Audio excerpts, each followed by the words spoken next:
Hello everyone, आज हम जानेंगे एक बहुत ही महत्वपूर्ण औषधि के बारे में, अश्वगंधा, जिसे कि अश्वगंध या फिर इंडियन जैनसिंग के नाम से भी जाना जाता है। अश्वगंधा की जड़ का औषध रूप में प्रयोग किया जाता है। इसकी जड़ के रूट का पाउडर है, कैप्सूल्स हैं और बहुत रूप में प्रयोग किया जाता है। किस बीमारी में हमें अश्वगंधा का कैसे प्रयोग करना है, आयुर्वेद में इसके बारे में क्या कहा है, सही तरीका क्या है, किन लोगों को इसको इस्तेमाल नहीं करना चाहिए, ये सारी जानकारियां लेने के लिए हमारा आज का वीडियो अंत तक जरूर देखें। हम और भी हेल्थ और आयुर्वेद संबंधी वीडियोस बनाते हैं।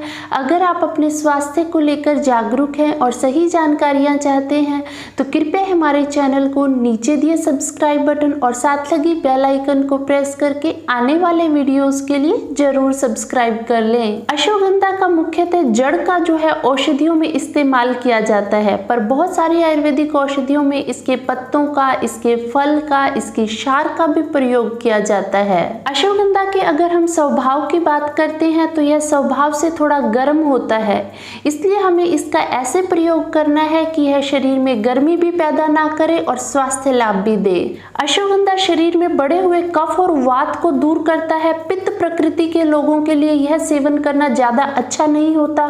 कफ और वात से होने वाले सभी प्रकार के रोगों के लिए अश्वगंधा का प्रयोग करना फायदेमंद है। अश्वगंधा एक बहुत अच्छा नर्वाइन टॉनिक होता है, हमारी नसों नाड़ियों को यह बल देता है। इसलिए जिनको ज्यादा तनाव रहता है, डिप्रेशन में जो लोग रहते हैं, उनके लिए अश्वगंधा का प्रयोग करना बहुत फायदेमंद है। जिन लोगों को नींद नहीं आती, उनको अश्वगंधा का पाउडर घी और मिश्री के साथ अगर लिया जाता है तो यह शरीर में तनाव को कम करता है, हार्मोनल इम्बैलेंस को ठीक करता है, जिससे तनाव है, डिप्रेशन है, स्ट्रेस की दिक्कत दूर होती है और जो माइंड है वो कूल होता है। सांस के रोगियों के लिए भी यह काफी फायदेमंद है। जिनको दमे की दिक्कत होती है, सांस लेने में कठिनाई होती है, ऐसे में अश्वगंधा का प्रयोग किया जाए काफी फायदा देता है। अश्वगंधा की क्षार को अगर शहद और घी के साथ लगातार कुछ दिन तक प्रयोग किया जाए, उससे देखा जाता है श्वास के रोगी हैं, सांस की जिनको कठिनाई होती है, दमे की दिक्कत होती है, उसमें यह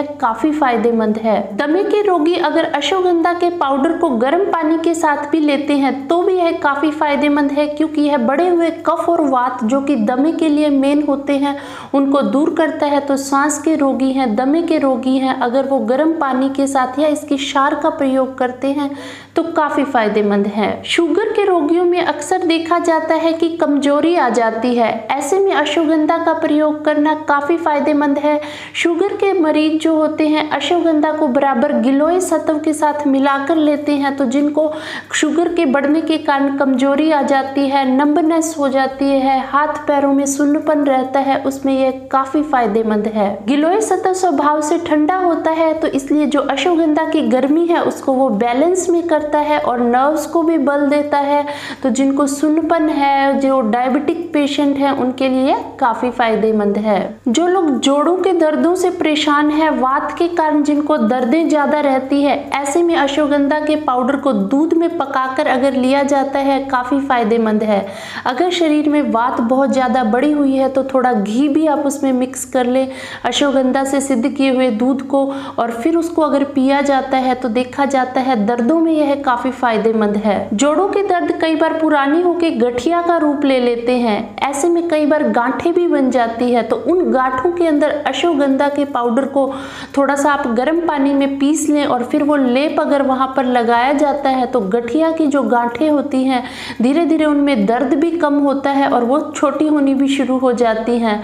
तो गठिया के दर्दों में इसका अगर खाने में भी और लेप लगाने में भी प्रयोग किया जाता है तो काफी फायदेमंद है। जिन लोगों को सियाटिका की दिक्कत है या सर्वाइकल के दर्द रहते हैं, वो लोग भी अश्वगंधा से सिद्ध किया हुआ दूध अगर पीने में इस्तेमाल करते हैं तो बहुत अच्छा वात शामक होने के कारण यह दर्दों में फायदेमंद है। अश्वगंधा का पाउडर 1 चम्मच की मात्रा में अगर 100 मिलीलीटर दूध और 100 मिलीलीटर पानी के साथ मिलाकर अगर पकाया जाता है, पानी उड़ जाए और दूध मात्र शेष रह जाए तो उसमें आप मिश्री मिलाकर स्वादानुसार, अगर शुगर के रोगी हैं तो बिना मिश्री के भी आप अश्वगंधा से पका हुआ यह दूध लेते हैं तो काफ़ी फायदेमंद है। इन लोगों के शरीर में धातुओं की कमी हो जाती है, स्पेशली शुक्र धातु की जिनमें कमी हो जाती है, तो उसमें भी अश्वगंधा का पाउडर इस्तेमाल करना बहुत फायदेमंद है। शुक्र धातु को बढ़ाने के लिए अश्वगंधा का पाउडर 1 चम्मच की मात्रा में इस्तेमाल करना है। आप दूध से अश्वगंधा पाउडर को सिद्ध कर लें और उसके बाद उसमें आप 1 चम्मच की मात्रा में घी का अगर इस्तेमाल करते हैं अश्वगंधा सिद्ध किए हुए दूध के अंदर, तो देखा जाता है शुक्र धातु की वृद्धि होती है और जो धातुओं की कमी है, शरीर की कमजोरी है, वह दूर होती है। जिन लोगों के शरीर में कमजोरी ज्यादा रहती है, पेरेंट्स भी अक्सर चिंता करते हैं जिनके बच्चे कमजोर होते हैं कि मोटे नहीं हो रहे, ऐसे में अश्वगंधा का पाउडर आधा से 1 चम्मच की मात्रा में अगर दूध के अंदर पका लिया जाता है, आप 100 ml दूध और 100 ml पानी लें। जब दूध मात्र उबलने के बाद बच जाता है, फिर वो अश्वगंधा से सिद्ध किया गया दूध स्वादानुसार आप मिश्री मिला लें उसमें, और फिर वो अगर आप पिया जाता है, ऐसे लोग पीते हैं तो देखा जाता है शरीर की कमजोरी दूर होती है। जो दुबले पतले हैं, जिनका शरीर के अंदर बढ़ोतरी नहीं हो रही, उसमें यह काफ़ी फायदेमंद है। क्योंकि अश्वगंधा का प्रयोग है वह शरीर के अंदर ग्रोथ हार्मोन्स को बढ़ाता है, तो इसलिए जिन बच्चों की ग्रोथ रुक जाती है, हाइट नहीं बढ़ती, तो एक उम्र तक अगर इसका प्रयोग किया जाता है, बढ़ती हुई उम्र के अंदर इसका प्रयोग किया जाता है, तो यह हाइट बढ़ाने में भी फायदेमंद है।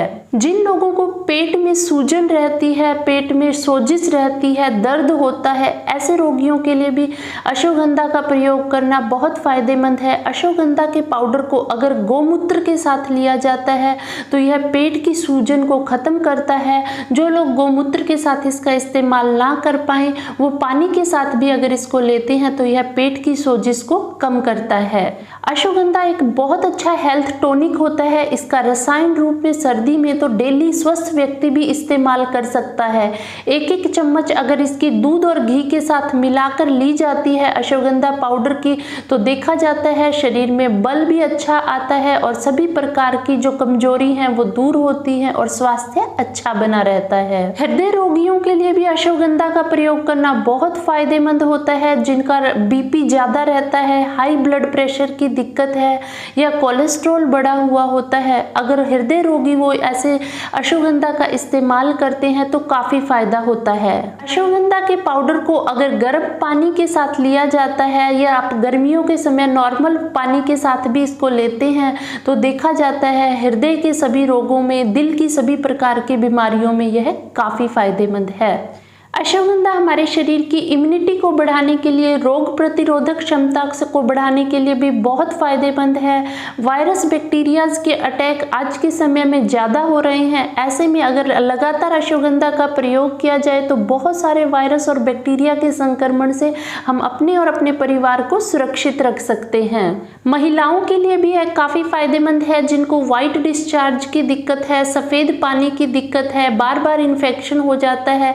ऐसे में अश्वगंधा पाउडर बराबर शतावरी के पाउडर के साथ मिलाकर अगर लिया जाता है तो जिनको सफ़ेद पानी की दिक्कत है या मेंसेस कम आते हैं, पेनफुल मेंसेस हैं, उसमें यह फायदेमंद है।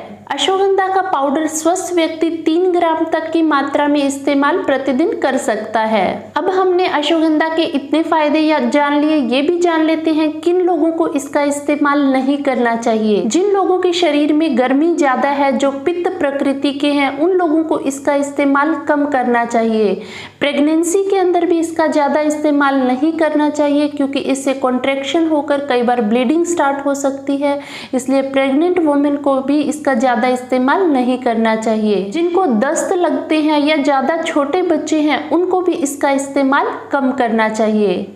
अश्वगंधा थोड़ा गर्म स्वभाव का होता है, इसलिए जिनके शरीर में गर्मी ज़्यादा है उनको इसके अंदर आंवले का पाउडर या गिलोय सत्व का प्रयोग या मिश्री का प्रयोग अगर कर लेते हैं तो इसकी जो गर्मी होती है वो कम हो जाती है, तो वो लोग फिर इसका ये चीज़ें मिलाकर इस्तेमाल कर सकते हैं। उम्मीद है अश्वगंधा से संबंधित यह हमारा महत्वपूर्ण वीडियो आपको ज़रूर पसंद आया होगा। इसको आप ज़्यादा से ज़्यादा लाइक और शेयर करें ताकि ज़्यादा से ज़्यादा लोगों तक ये महत्वपूर्ण जानकारी जानकारियाँ पहुँच पाएँ।